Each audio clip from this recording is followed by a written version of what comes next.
Dans cette vidéo, on va voir comment passer d'un système de contraintes au dessin du polygone, et puis surtout ensuite comment optimiser la fonction objectif. Ici, on voit que c'est une fonction de profit pour trouver son maximum relativement aux contraintes, c'est-à-dire le maximum des points de la zone. Pour tracer les contraintes, je commence par les nommer de manière pour me repérer. Donc je numérote mes 4 contraintes.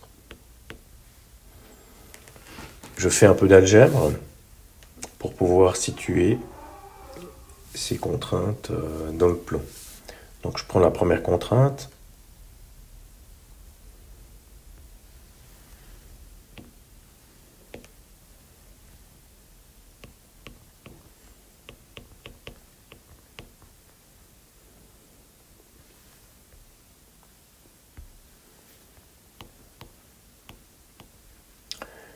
Et je remplace la contrainte, qui est une inéquation, par l'équation associée.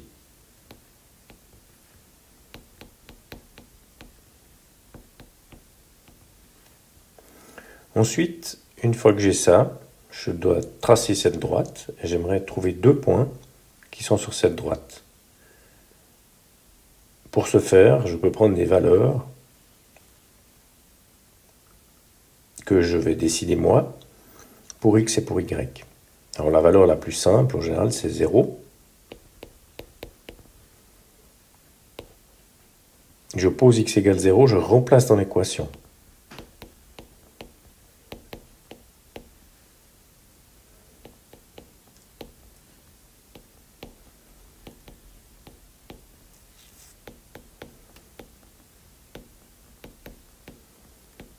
Et j'obtiens ici un point qui est le point par lequel passe ma droite.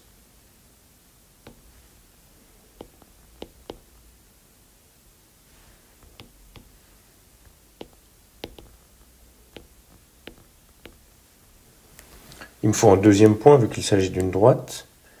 Et je travaille avec cette fois-ci y.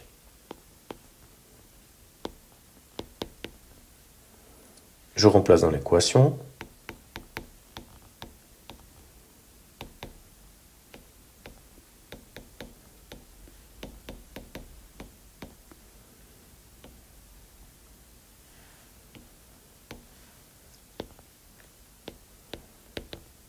Attention, c'est toujours x d'abord, y ensuite, lorsque je place des points. X, Y.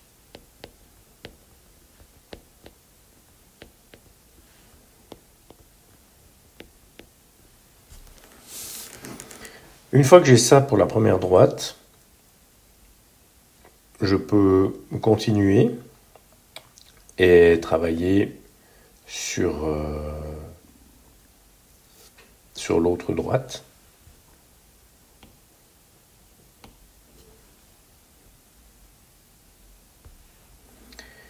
L'autre droite étant donné ici le numéro 2.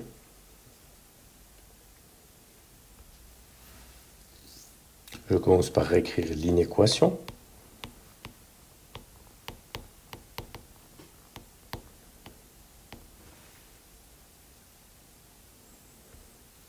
Je vérifie que je ne me suis pas trompé.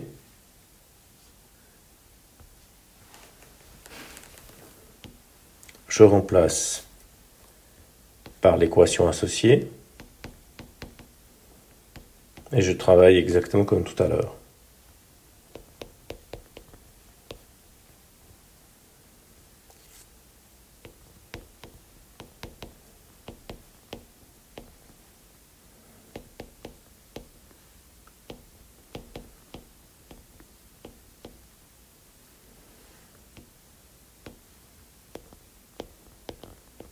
Ça me donne le premier point.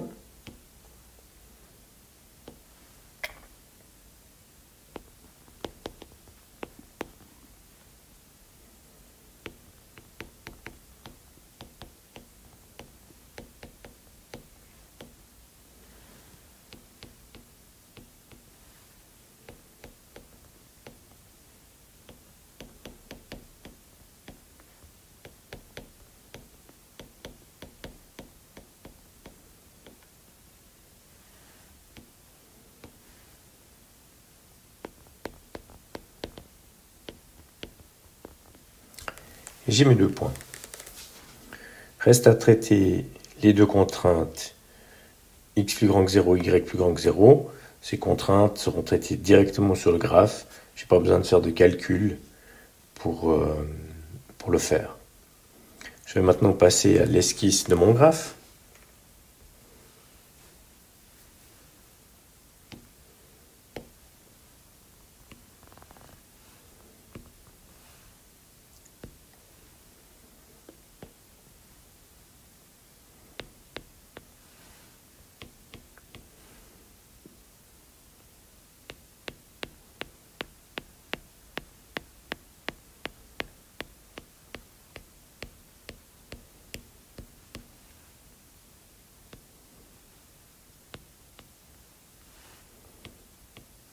Je prends 2 traits pour 10.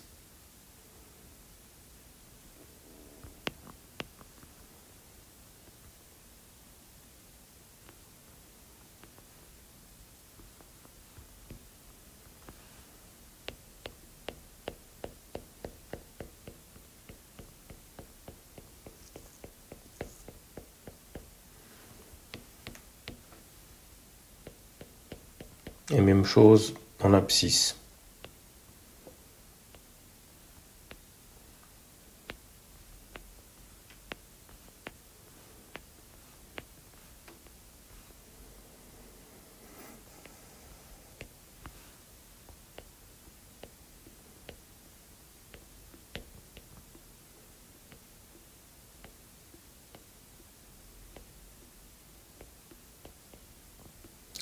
Et puis je reprends les points que j'avais calculés.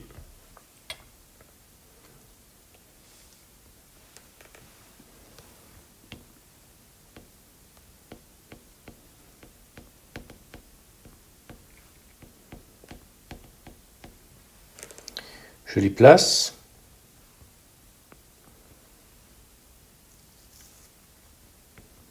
Et j'esquisse la droite.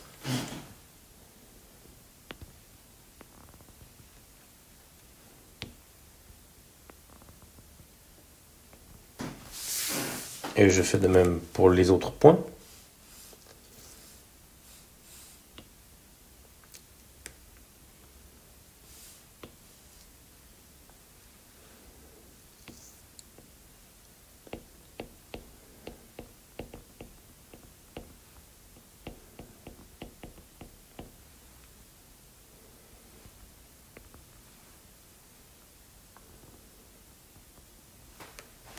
Et je trace la droite.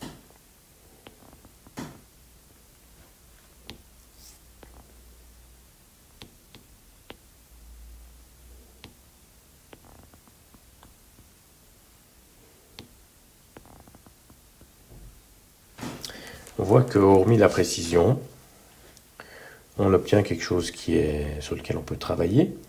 Et puis j'ai encore, maintenant je dois marquer les contraintes, c'est-à-dire me rappeler des différentes inéquations. Alors je me souviens que l'inéquation 1, c'est x plus 2y plus petit que 60. Je vais travailler directement sur mon dessin.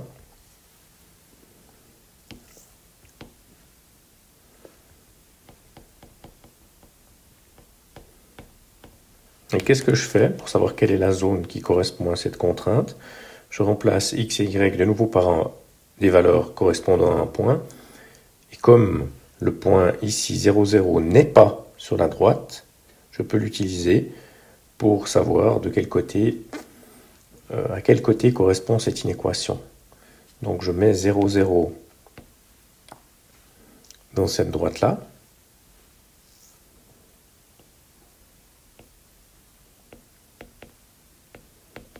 Je constate que ça fait 0 et que c'est plus petit ou égal à 60.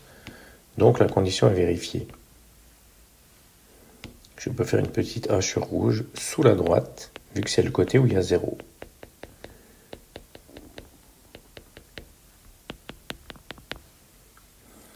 De même pour la seconde droite.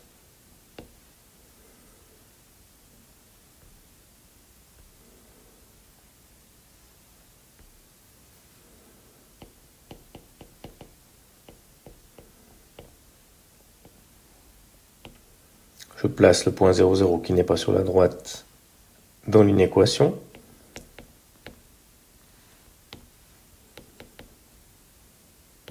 Ça fait 0, mais c'est toujours plus petit que 90. Donc cette condition est vérifiée également. Je peux hachurer en vert là-dessous. Il me reste les conditions x plus grand que 0, y plus grand que 0. Donc x plus grand que 0 correspond à cette zone-là. Et y plus grand que 0 à celle-ci.